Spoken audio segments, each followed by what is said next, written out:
오늘 본문 1절 말씀을 보면 아론의 두 아들이 여호와 앞에 나아가다가 죽은 후에라고 말씀하고 있습니다. 이 이야기는 레위기 10장의 사건과 연결됩니다. 아론의 두 아들 나답과 아비후가 여호와께서 명령하지 아니한 다른 불을 담아서 분향하였다가 하나님께 죽임을 당한 사건이 있었죠. 그 10장의 사건이 껑충 띄어서 오늘 본문 16장으로 연결이 됩니다. 2절 말씀을 제가 읽어드리겠습니다. 여호와께서 모세에게 이르시되 네 형 아론에게 이르라. 성소의 휘장 안 법궤 위 속죄소 앞에 아무 때나 들어오지 말라. 그리하여 죽지 않도록 하라.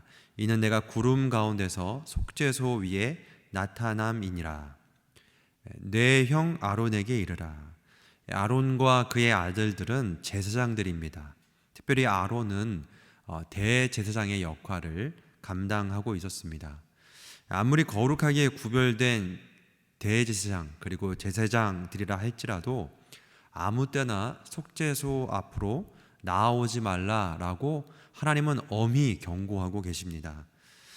그러면 속죄소가 어딥니까? 성막 안으로 들어가면 휘장이 쳐져 있는데 그 휘장 안쪽을 가리켜 지성소라고 그렇게 불렀습니다. 지성소는 가장 거룩한 장소라는 뜻이죠.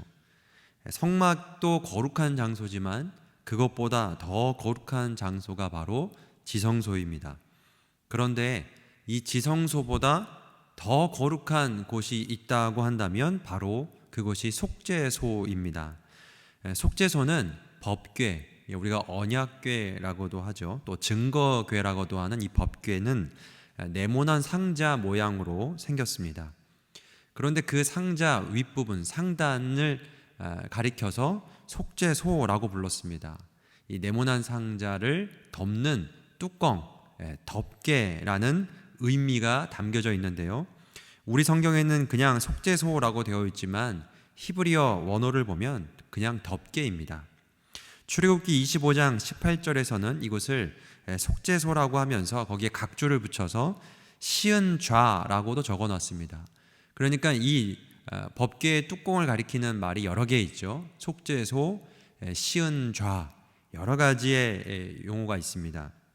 속죄소는 속죄가 이루어지는 장소라는 뜻이고 시은좌는 은혜가 베풀어지는 보좌라는 뜻입니다. 그런데 속죄소, 시은좌 여러 이름이 있지만 본래 이름은 그냥 덮개라고 할 수 있는 거죠. 이 덮개라는 히브리어에서 속죄라는 단어가 나옵니다. 그러니까 속죄는 죄를 덮어주는 것이죠. 그래서 이 속죄소는 죄를 덮어주는 것, 그런 은혜, 죄를 덮어주는 은혜가 베풀어지는 보좌라는 그런 여러 가지 의미가 담겨져 있는 겁니다. 이 덮개가 지성소보다 더 거룩한 장소가 됩니다. 왜 그런가 하면 출애굽기 25장 22절에서 이렇게 말씀하고 있기 때문입니다. 거기서 내가 너와 만나고 속죄소 위 곧 증거궤 위에 있는 두 그룹 사이에서 내가 이스라엘 자손을 위하여 네게 명령할 모든 일을 네게 이르리라. 여기 보면 하나님이 모세를 속죄소에서 만나겠다라고 하십니다. 그리고 이곳에서 네게 명령할 모든 일을 네게 이르리라 라고 말씀하셨습니다. 그러니까 속죄소는 하나님이 이스라엘을 통치하실 때에 모세와 함께 국정을 논하시고 명령을 하다라는 장소로서 하나님이 지정하셨다라는 뜻이죠. 오늘날로 말하면 청와대 대통령 집무실과 같습니다. 지금 차기 대통령 당선자가 집무실을 국방부로 옮기겠다라는 이런 결심을 하고 진행하려고 하는 상태죠. 그래서 그것이 가능한지 아닌지에 대한 여러 가지 논란이 지속되고 있습니다. 속죄소는 이러한 하나님의 통치 집무실과 같다라고 할 수 있습니다. 그래서 이 속죄소를 아까 시은좌라고 했는데 은혜를 베푸는 보좌, 보좌는 왕이 앉는 곳이죠. 하나님이 그곳에 임하셔서 이스라엘을 통치하시면서 은혜를 베풀고 죄를 덮으시는 그러한 장소로 사용하신다라는 곳입니다. 그러니까 얼마나 의미가 깊고 거룩한 곳이라 할 수 있겠습니까?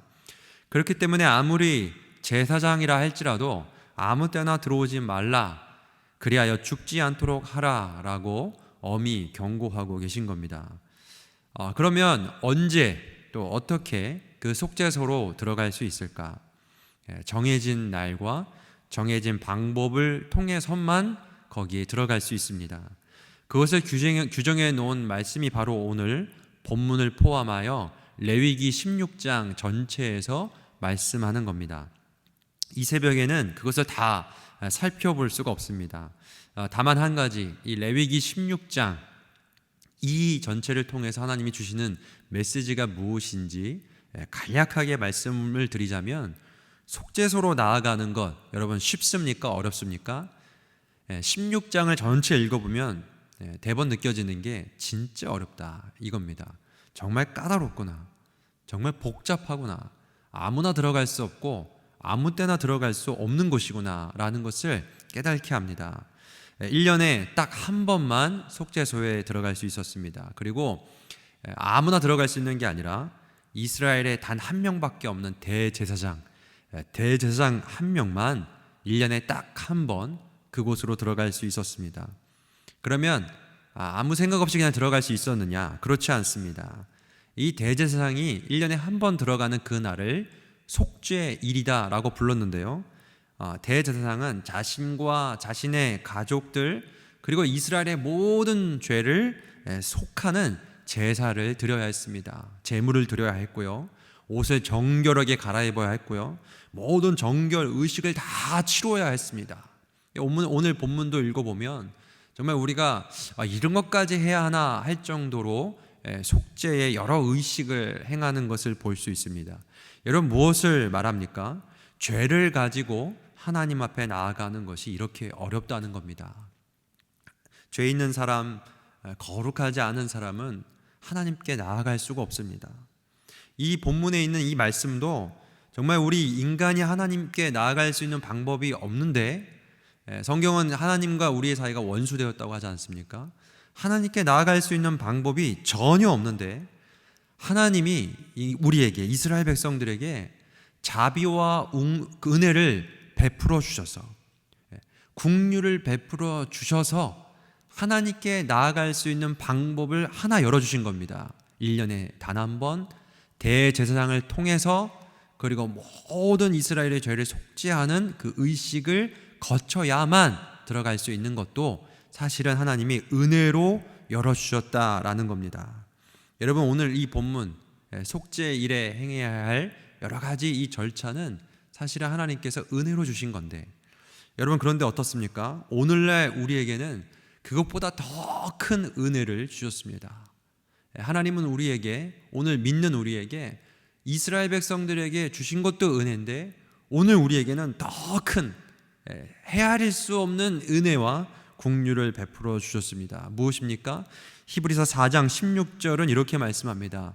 그러므로 긍휼하심을 받고 때를 따라 돕는 은혜를 얻기 위하여 은혜의 보좌 앞에 담대히 나아갈 것이니라.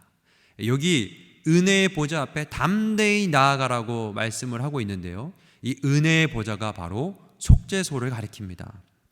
과거 이스라엘 백성들은 1년에 단 한 번, 그것도 대제사장만 나아갈 수 있었던 그 속죄소에 히브리서 4장 16절에서는 누구든지 언제든지 담대하게 나아오라라고 말씀을 하고 있습니다.